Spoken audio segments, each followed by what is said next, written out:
오늘 아침 굿모닝 시카고.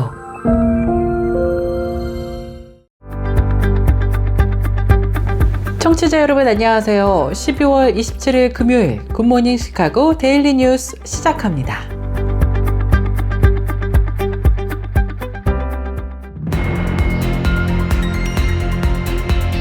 오늘의 주요 뉴스입니다. 퇴임을 앞둔 조 바이든 대통령이 워크퍼밋 카드의 유효기간을 540일까지 자동 연장하는 등 뒤늦은 이민자 보호 조치들을 잇따라 내놓고 있습니다. 최근 미국 전역에서 조류 독감이 확산되고 있어 우려가 커지고 있습니다. 최근에는 고양이와 강아지 등 반려동물이 먹는 동결 건조 사료가 조류 독감 바이러스 감염 위험으로 리콜 조치됐습니다. 미국민들은 내년에 대해 걱정하기보다는 기대하고 있다는 여론조사 결과가 나왔습니다. 유고부가 지난 18일부터 20일 사이 미국 성인 2,244명을 대상으로 내년에 대한 전망을 물은 결과 응답자의 57%가 낙관적이라고 응답했습니다. 원달러 환율이 금융위기 이후 처음으로 장중 1,460원대 중후반으로 치솟았으며 1,500원 돌파에 관한 우려를 키우고 있습니다. 국내외 요인이 모두 원화의 악재로 작용했다는 전문가들의 분석이 나왔습니다. 뉴욕주 공립학교 교사가 흑인 학생들을 대상으로 인종차별적인 발언을 한 혐의로 재판에 넘겨졌습니다. 인디펜더는 뉴욕주 설리번 카운티의 한 중학교 백인 교사 모니크 게일 메시나가 학생 존엄법 위반 혐의로 기소됐다고 지난 26일 밝혔습니다. 아마존의 샌프란시스코, 시카고, 애틀란타, 남부 캘리포니아와 뉴욕시 대도시권에 위치한 7개 시설의 물류센터 노동자들과 배송기사들이 지난 20일부터 파업에 돌입했습니다. 노조 측에 따르면 미국 역사상 최대 규모의 아마존을 대상으로 한 파업이라고 밝혔습니다. 무장한 아프가니스탄 탈레반 보안 요원 파키스탄군이 파키스탄 탈레반 은신처를 파괴하겠다면서 아프가니스탄을 공습해 민간인 46명이 사망했다고 탈레반 정권이 주장했습니다. 새로운 연구에 따르면 팔레스타인 자치정부가 하마스가 통치하는 지역 일부에 기독교인 인구가 최대 90%까지 급감했다고 밝혔습니다. 이스라엘 싱크탱크의 연구 결과에 따르면 팔레스타인 영토의 기독교 인구는 지난 세기 동안 극적으로 감소했습니다. 이상 오늘의 주요 뉴스입니다. 첫 소식입니다. 퇴임을 앞둔 조 바이든 대통령이 워크퍼밋 카드의 유효 기간을 540일까지 자동 연장하는 등 뒤늦은 이민자 보호 조치들을 잇따라 내놓았습니다. 바이든 대통령의 이민자 보호 조치는 민주당 의원들의 강력한 요구에 따른 것인데요. 트럼프 정부가 들어선다고 해도 뒤집는 데는 몇 개월이 걸릴 것으로 예상되고 있습니다. 바이든 정부는 첫째, 외국인 330만 명에게 발급한 것으로 나타난 워크퍼밋 카드의 유효 기간을 최대 540일까지 자동 연장해주는 조치를 항구적인 최종 규정으로 확정했습니다. 워크퍼밋 카드의 540일 자동 연장 최종 규정은 퇴임 직전인 2025년 1월 13일부터 발효 시행됩니다. 현재는 임시 최종 규정으로 트럼프 정부 출범 초기에 만료될 예정이었으나 바이든 정부는 이를 항구적인 최종 규정으로 공표한 것인데요. 이번 바이든 정부의 조치는 워크퍼밋 카드의 연장 신청서를 이민서비스국에 제출했어도 극심한 적체로 승인받기 전에 만료일에 도달할 수 있는데 이럴 경우 540일이나 자동 연장시켜주겠다는 보호 조치입니다. 최근에 미국 전역에서 조류 독감이 확산되고 있어 우려가 커지고 있습니다. 최근에는 고양이와 강아지 등 반려동물이 먹는 동결 건조 사료가 조류 독감 바이러스 감염 위험으로 리콜 조치됐습니다. 일리노이주 보건국은 노스웨스트 내추럴의 칠면조를 동결 건조시킨 생식 제품에서 H1N1이 검출됐다고 리콜 이유를 밝혔습니다. 그러면서 리콜된 제품 외에도 생식 제품을 반려동물들에게 먹이지 말 것을 권고했습니다. 이번에 리콜된 제품은 사용기한이 2026년 5월 21일과 6월 23일까지인 2파운드짜리 제품입니다. 이 제품은 일리노이를 포함해 애리조나와 콜로라도, 플로리다 등 12개 주에서 유통되었습니다. 미국민들은 내년에 대해 걱정하기보다는 기대를 하고 있다는 여론조사 결과가 나왔습니다. 여론조사기관 유고브가 지난 12월 18일부터 20일 사이 미국 성인 2,244명을 대상으로 내년에 대한 전망을 물은 결과 응답자의 57%가 낙관적이라고 응답했습니다.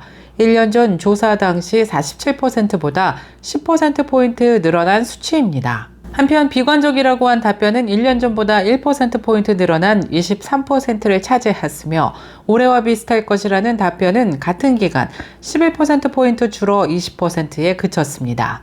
이처럼 더 많은 미국민들이 내년 전망을 밝게 바라보는 주된 이유로는 도널드 트럼프 대통령 당선인의 취임이었습니다. 내년 전망을 희망적으로 생각하는 이유에 대해서는 트럼프가 대통령이 되기 때문이라는 응답이 60%로 가장 많았습니다. 이어 가족 또는 인간관계가 개선될 거라는 응답이 55%, 미국 경제 또는 개인 재정 상황 개선이 각각 51%로 그 뒤를 이었습니다.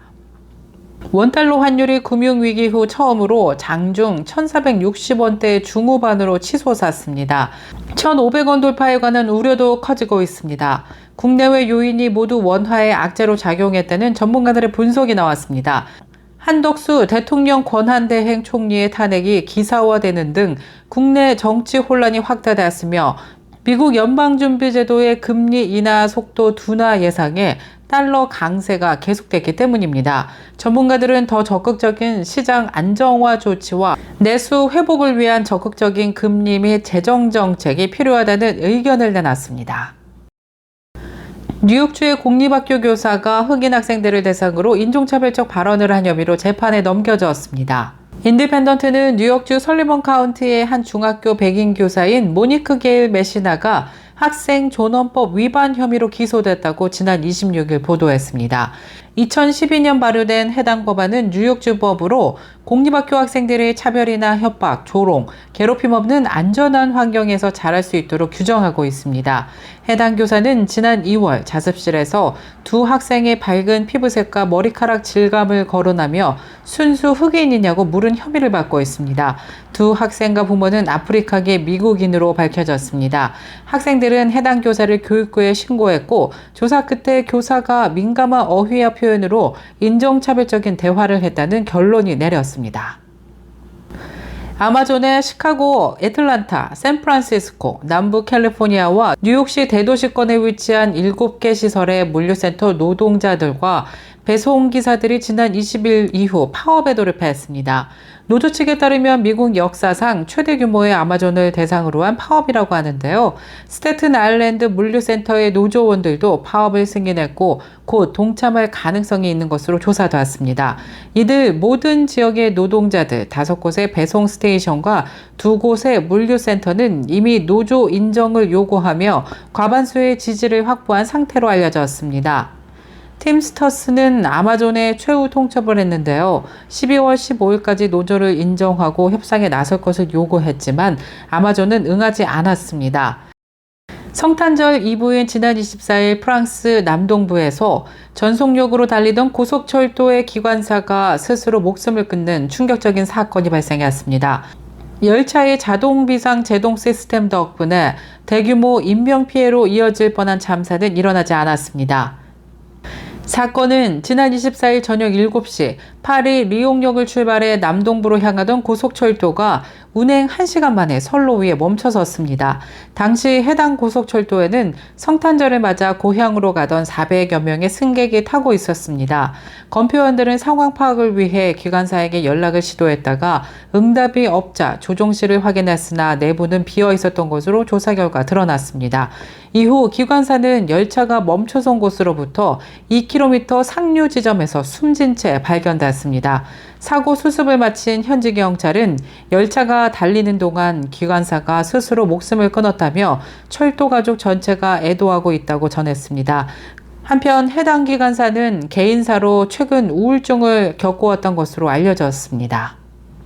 무장한 아프가니스탄 탈레반 보안 요원 파키스탄군이 파키스탄 탈레반 은신처를 파괴하겠다며 아프가니스탄을 공습해 민간인 46명이 사망했다고 아프간 탈레반 정권이 밝혔습니다. 지난 26일 AP통신에 따르면 아프간 탈레반 부대변인은 파키스탄군이 지난 24일 아프간 내 4곳을 폭격했으며 이 공격으로 최소 46명이 사망했고 사망자 대부분은 여성과 아동이었다고 밝혔습니다. 아프간 외무부는 파키스탄 대사를 소환해 이번 일에 대해 강력히 항의했으며 아프간 국방부는 성명을 통해 아프간은 이 잔혹한 행위를 모든 국제 원칙에 대한 노골적인 위반이자 명백한 침략 행위로 간주하고 이번 행위에 대해 가만히 있지 않을 것이라고 경고했습니다. 계속해서 교계 소식이 이어집니다. 한국교회 목회자와 성도 대다수가 해외 선교보다는 국내 전도 강화가 더 필요하다고 생각하고 있는 것으로 조사되었습니다. 목회데이터 연구소는 지난해 연말과 올해 초에 걸쳐 교회에 출석하는 전국의 만 19세 이상 기독교인 남녀 1,000명과 담임 목사 500여 명, 그리고 한국교회가 파송한 해외 선교사 320명을 대상으로 한국교회의 선교와 전도 실태를 조사했습니다. 그 결과를 지난 24일 발표했는데요. 이에 따르면 조사 대상자들에게 해외 선교와 국내 전도 중 강화해야 할 것을 물어본 결과 성도와 목회자 모두 10명 중 7명은 국내 전도를 더 강화해야 한다고 응답했습니다. 목회데이터 연구소는 교세가 줄어들고 있는 현 시대에서 국내 전도가 더 시급하다는 위기의식이 드러난 결과로 볼 수 있다고 분석했습니다. 새로운 연구에 따르면 팔레스타인 자치정부와 하마스가 통치하는 지역 일부의 기독교인 인구가 최대 90%까지 급감한 것으로 나타났습니다. 이스라엘 싱크탱크의 연구 결과에 따르면 팔레스타인 영토의 기독교 인구는 지난 세기 동안 극적으로 감소했습니다. 1922년에는 지리적 팔레스타인 인구의 11%를 차지했으며 2024년 그 수치는 90% 가까이 감소해 1%에 불과한 상황입니다.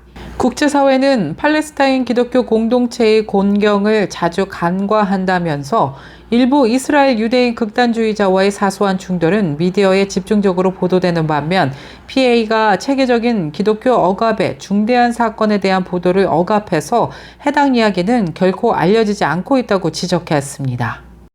시리아에서 성탄절을 맞아 설치된 대형 크리스마스 트리가 불에 타 기독교인들의 항의 시위가 발생했습니다. 영국의 크리스천 투데이에 따르면 12월 24일 시리아 내 기독교인 다수 거주지로 알려진 수카 일라비아의 중앙광장에 설치된 대형 크리스마스 트리에 복면을 쓴 괴한들이 불을 질렀습니다. 시리아 북서부에 위치한 이 지역은 기독교인들이 다수 거주하는 곳으로 알려졌습니다. 화재 장면이 담긴 동영상이 순식간에 소셜미디어를 통해 퍼지면서 시리아의 기독교인들의 항의 시위가 일어났습니다.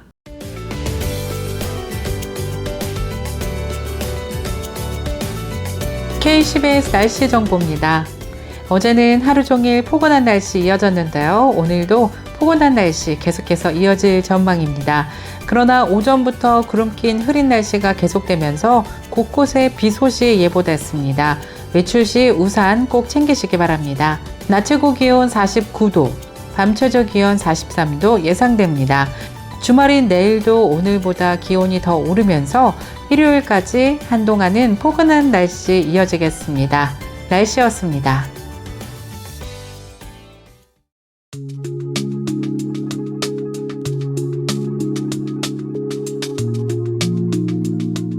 굿모닝 시카고 오늘 뉴스를 마치겠습니다. 지금까지 진행의 아나운서 유정임이었고요. 저는 다음 주 이 시간에 더욱더 풍성하고 알찬 소식으로 다시 찾아뵙겠습니다. 오늘도 하나님의 은혜가 넘쳐 흐르는 기분 좋은 하루 보내시길 바랄게요. 청취해주신 모든 여러분 고맙습니다.